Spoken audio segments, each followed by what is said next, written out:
ओर से यहाँ पर जन सुनवाई में आया हूँ। बड़े दुर्भाग्य की बात है कि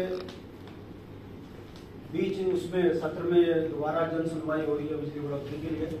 मेरे से पूर्व में व्यापार संघ के अध्यक्ष जी ने जो बात कही है मैं उनसे संबंध रखते हुए अपनी बात को रखूंगा।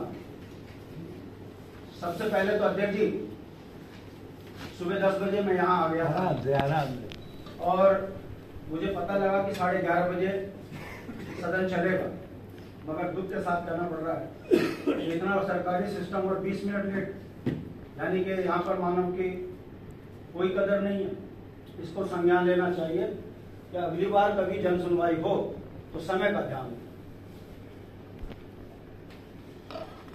दूसरी, अध्यक्ष जी, जो मेरा अनुभव कहता है, मुझे लगता नहीं है कि कभी भी सत्र में इस तरह की जन सुनवाई हुई हो और उसके बाद बिजली की बढ़ोतरी हुई हो। ये उस राज्य में हो रहा है जिस राज्य को ऊर्जा प्रदेश कहा जाता है। ये उस राज्य में हो रहा है जहां 10 पर्वतीय जनपद के अंदर अगर आप आर्थिकी देखो तो जो बिजली का बिल आता है उस बिल को पे करने की स्थिति में किसान नहीं है। आखिर जब भी ये षड्यंत्र पहाड़ की जनता के साथ होता है तो ये मद्देनजर क्यों नहीं रखा जाता कि आम व्यक्ति जो शहरों से दूर गांव में रह रहा है, चाहे वो गुरुकुल आश्रम का हो चाहे बद्रीनाथ का रहने वाला, उसकी आर्थिकी को देखते हुए आखिर ये बिजली के बिल बढ़ोतरी पर ध्यान क्यों नहीं दिया जा रहा है? आखिर ये कब तक होगा अध्यक्ष जी? Cess tax, fix charge, fuel charge लगा कर आप 6.25 रुपए से ऊपर बिजली का बिल चार्ज कर रहे हो और वो उस व्यक्ति से कर रहे हो जो देने की स्थिति में नहीं। मैं कहूं बिजली का बिल आप 100 रुपए यूनिट कर दीजिए, कम से कम आमदनी तो हो। और ये बात मैं इसलिए कह रहा हूं कि जब व्यापार मंडल बैठकर कह रहा है कि कमर टूट जाएगी, इनके पास तो संसाधन है, बढ़ाओगे ये बढ़ा देंगे रेट, महंगाई बढ़ेगी तो आम व्यक्ति जाएगा कहां? आखिर सत्ता में बैठे लोग इस तरफ ध्यान क्यों नहीं दे रहे? और जो मेरे राइट हैंड में बैठे हुए हैं, मैं इनसे पूछना चाहता हूं, अगर इन्हें बिजली के बिल की इतनी चिंता है बढ़ोतरी की, मैं आपके माध्यम से पूछना चाहता हूं, पहाड़ों में जो पोलों पे काम करने वाले ठेकेदार कर्मचारी हैं, उनको तनख्वाहें 10-10 महीने तक नहीं देते। पोल पे करंट लगकर आदमी मरता है तो इनकी जेब से 5 रुपया नहीं निकलता उनके परिवार की सुरक्षा के लिए। और यहां पर आम जनमानस के लिए आप हर समय अवधि से पहले, ये बहुत बड़ा अन्याय है अध्यक्ष जी। और अगर ये अन्याय चलता रहा तो एक दिन जन आंदोलन होगा और बिजली के बिल पर्वतीय क्षेत्र से जब बिल भरे नहीं जाएंगे तब ये चीजें पता चल लगेगा कि इसके पीछे मूल कारण है यूपीसीएल, जो अपने ही कार्य प्रणाली में फेल है।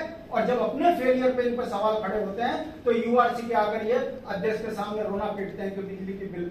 अरे आप अपने विभाग की चोरियां पकड़िए ना, आप अपने यहाँ की लीकेज रोकिए ना, आप अपने यहाँ पे फिजूल बिजली के बिल जो इस्तेमाल हो रही है बिजली, उस पर रोक लगाइए ना। क्यों नहीं आपको इसमें कंट्रोल होता हुआ दिखेगा? बड़े दुख के साथ मुझे कहना पड़ रहा है कि जी,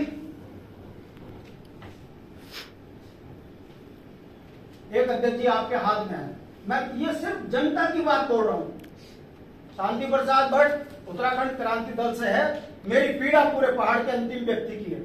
गांव का अंतिम व्यक्ति, उसे पता ही नहीं है देहरादून में उसके भाग्य का फैसला करने वाले कैसे उसके बच्चों के उसकी आर्थिकी पर चोट मार रहे। आज की इस जन सुनवाई का मुकदमा दर्ज होना चाहिए उन अधिकारियों पर जिन्होंने अपनी लापरवाही के कारण बिजली विभाग को घाटे में पहुंचाया। अध्यक्ष जी, उसको कोड करिए। आप ही का एक डिपार्टमेंट है एम्बर्समेंट एक्ट, जहां लोकपाल, पिछले 4 महीने से वहां जन सुनवाई नहीं हो रही है। कौन दोषी है उसका? बिजली के पोलों में करंट आ रहा है, आदमी मर रहे हैं, कहां जन सुनवाई हो रही है? कनेक्शन लेने के लिए जाएं तो वहां सुनवाई नहीं हो रही है। अध्यक्ष जी, आपके हाथ में है वो पावर। अभी तक आप 4 महीने से आपने जनता को न्याय देते हुए वहां पर अपने अध्यक्ष की नियुक्ति नहीं करी। इससे यह पता चलता है कि हर विभाग में, हर जगह पर आम जनमानस के लिए जो गला घोटने वाली योजनाएं चल रही है, जिस कारण उत्तराखंड का आम जनमानस असंतोष में जी रहा है और आर्थिक तंगी से जी रहा है। और अंतिम बात, सम्मानित अध्यक्ष जी, ये जन सुनवाई आपके ऊपर भी उंगली खड़ी कर देगी यदि 1 रुपया बिजली का बिल भी पड़ा, क्योंकि आप जिस डिपार्टमेंट से आए हो वहां से भी कई प्रस्ताव आपने यहाँ भेजे होंगे बिजली बिल के बढ़ोतरी के। यदि कहीं गलती से इसमें सुनवाई हो गई, 1 पैसा बढ़ गया और कोर्ट में कोई जनप्रतिनिधि जाकर खड़ा हो गया कि ये मिलकर उत्तराखंड को लूटने की योजनाएं बनाई जा रही है, अध्यक्ष जी मुझे माफी के साथ कहना पड़ रहा है, ये विभाग आप ही के लोगों के ऊपर उंगली उठा देगा। ये इतने लोग राजनीतिक रूप से, सामाजिक रूप से बेशर्म हो चुके हैं, इनको ये नहीं मालूम है कि जब 1 अप्रैल से बिजली का बिल बढ़ चुका है तो फिर दोबारा जन सुनवाई क्यों? कहीं ऐसा तो नहीं है कि ये आपके माध्यम से वो अपराध करने जा रहे हैं जिससे पूरे आयोग के ऊपर उंगली खड़ी हो जाए? इसलिए मैं उत्तराखंड के अंदर के नेता होने के नाते इस जन सुनवाई का विरोध करता हूं, और विरोध इसलिए करता हूं कि यदि बीच सत्र में बिजली बढ़ाकर अगर आम जनमानस का गला घोटने की ये योजनाएं इसी तरीके से चलती रहेगी तो ये उत्तराखंड के साथ, प्रशासन के साथ, शासन के साथ और सरकार के साथ अन्याय है। ये अन्याय ना हो, इसलिए उत्तराखंड के अंदर के नेता होने के नाते जो मेरा जन विरोध है कि ये सुनवाई सुनने के बाद 1 रुपए का बिजली का बिल नहीं बढ़ना चाहिए। आखिर उत्तराखंड का जनमानस ये बिजली का बिल दे क्यों जब अप्रैल में एक बार बढ़ चुका है? और मैं उम्मीद करता हूं कि आपके हाथ से यह अन्याय ना हो और इस विभाग के जो लापरवाहियां हैं, जो लीकेज हैं, उस पर आपके हाथ से कोई कार्रवाई हो जिससे 2-4 के विकेट गिरेंगे तब जाकर ये कार्य प्रणाली में सुधार होगा, वरना यह बड़ी करप्ट प्रैक्टिस हो गई। खाए कोई, लूटे कोई और जनता के ऊपर बोझ डालकर उत्तराखंड के जनमानस के ऊपर अतिरिक्त बोझ ना पड़े। इसी कामना के साथ मैं आपसे उम्मीद करता हूं कि इस जन सुनवाई के बाद आप बिजली के बिल बढ़ोतरी पर एक भी बढ़ोतरी ना करें। धन्यवाद।